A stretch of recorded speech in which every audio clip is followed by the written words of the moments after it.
the squat reps. Tonight we're going to talk about the front squat variation of the back squat. According to a lot of coaches, the front squat is a preferable alternative to the back squat and has a lot more carryover effect into different athletic endeavors. Tonight we'll talk about technique and we'll talk about troubleshooting some common problems with your front squat. Because of the position of the front squat, the bar in front of you on your shoulders, it's going to put some different stress on your knees and on your lower back. You'll squat with a much more upright style, and your knees have a tendency to track a little bit further forward than they will in the back squat. Also, your hips are going to lower into the hole in a straighter line than they would for the back squat. As you set up for the front squat, you're going to take a grip slightly wider than shoulder width. You'll have to experiment with your width of grip to find something that's comfortable for you. If you're taking a clean grip, it's typically going to be a little wider than shoulder width.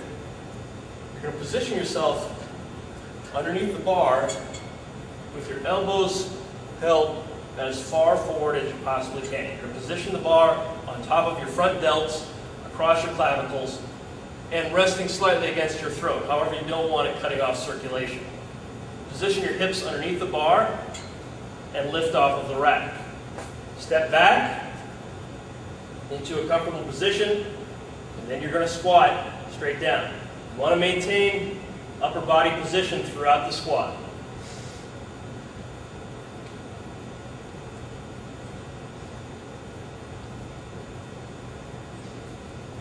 A couple finer points with the front squat. With the clean grip, you want to make sure that your elbows are turned as far upward as you possibly can. When you lower into the squat, you want to lower under control. Do not bounce at the bottom. So lower, keep the elbows up, and drive up. You want to keep that head back throughout the movement and keep those elbows up. If your elbows drop, what your upper body will have a tendency to do is round forward and you're going to lose the weight. If you find your elbows dropping forward at the bottom of your front squat, that means the weight's probably too heavy for you and you should back off a little bit on that weight. Doing the front squat from a different point of view. Again, I'm going to set up my hands a little bit wider than shoulder width. I'll step under the bar. I've got my elbows positioned as high as I possibly can. Notice how I've actually let a couple of my fingers come off of the bar. As long as you have, I think, 2 or 3 fingers on the bar, you're probably going to still maintain the benefits of having a clean grip with better control of the bar. Get your hips underneath the bar, press up, step out of the racks. Normally I would be backing out of the racks, of course. Set yourself up, head up, chest out, keep those elbows up throughout the entire movement. Deep breath. And that's front squat. You really need to make sure that these elbows stay as high as possible. A couple things to note about front squats. If you're used to doing back squats where you sit back into your squat a great deal and you're keeping those knees back as far as possible, keeping that weight on your heels. If you switch to a front squat, very likely with the upright position, you are not going to be able to move those hips as far back. If you move those hips far back in a front squat, what's going to happen is the weight's just going to dump on you. Because of the upright position, your hips are going to have to come down in a straighter line with the front squat, and because of that, your knees are going to travel a little bit further forward. There's going to be a little bit more stress on the knees. That doesn't necessarily mean it's bad for your knees. There's just more stress on your knees. Take your time working into heavier weights with the front squat. Another reason for knee pain, and this is something that a lot of people don't think about when they're squatting. If you decide to try new shoes, whether it's with a heel like an Olympic shoe or a flat sole like a Chuck Taylor. If you shift to a new shoe or a different shoe, that's going to put a different stress on your legs and your knees. So if you decide to change shoes, take your time getting accustomed to it just like you would a new exercise. A typical complaint you'll hear with people who are trying the front squat for the first time are, my wrists hurt, my shoulders and elbows aren't flexible enough to get under the bar. Typically, you'll find that people who are trying a clean grip for the first time with their front squats are trying to hold the bar in a regular position and then holding it here. Most people don't have the flexibility for this unless they've been training for quite some time. So what I would suggest to you is to unwrap those thumbs, maybe try moving your grip out a little bit, and then try bringing that bar in that position. Other things you can try are wrist stretches and warm-ups before you begin your front squatting session. Dislocates are another good stretch.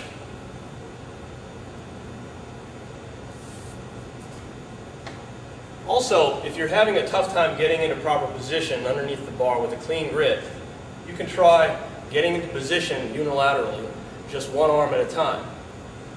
So instead of trying to get a clean grip with both hands at the same time, focus in on just bringing one arm underneath and getting into position that way. Tricep stretches are another exercise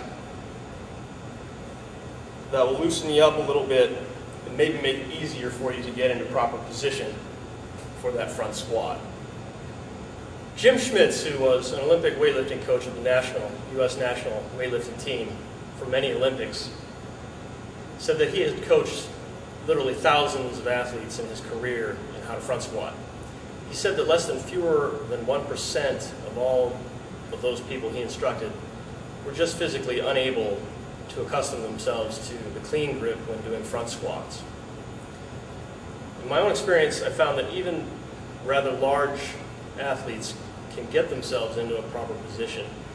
And given 3 to 6 weeks of steady training in the front squat, they'll soon develop the flexibility needed to have that clean grip while front squatting.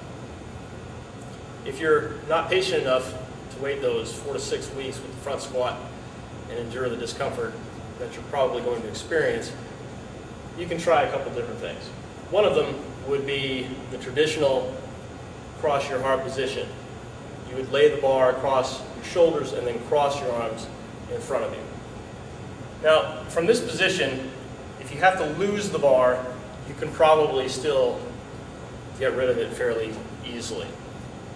Another alternative to the clean grip would be to put lifting straps on the bar and holding onto these as you get into position underneath the bar.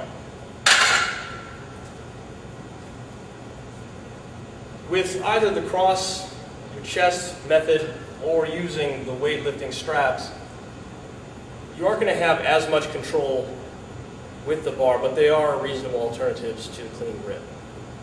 There's some benefits with using the front squat that you can get from the back squat. Number one, it's easier to dump the weight if you get into trouble.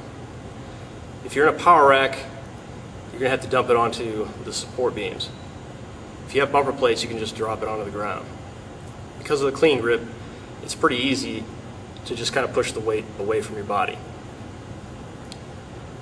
If you are doing any kind of shoulder works like push press, jerks, the front squat puts you in a position to do those exercises more effectively. The front squat is a great abdominal exercise. By keeping your upper body as upright as possible and holding that position, it's a great core stability builder. The front squat can be a difficult squat variation to master. With patience and diligence, you can improve your wrist, elbow, and shoulder flexibility needed to hold the front squat in a clean position. I think you'll find with that position, you're going to have a lot more control and a lot of the other components of the front squat will fall into place. Good luck.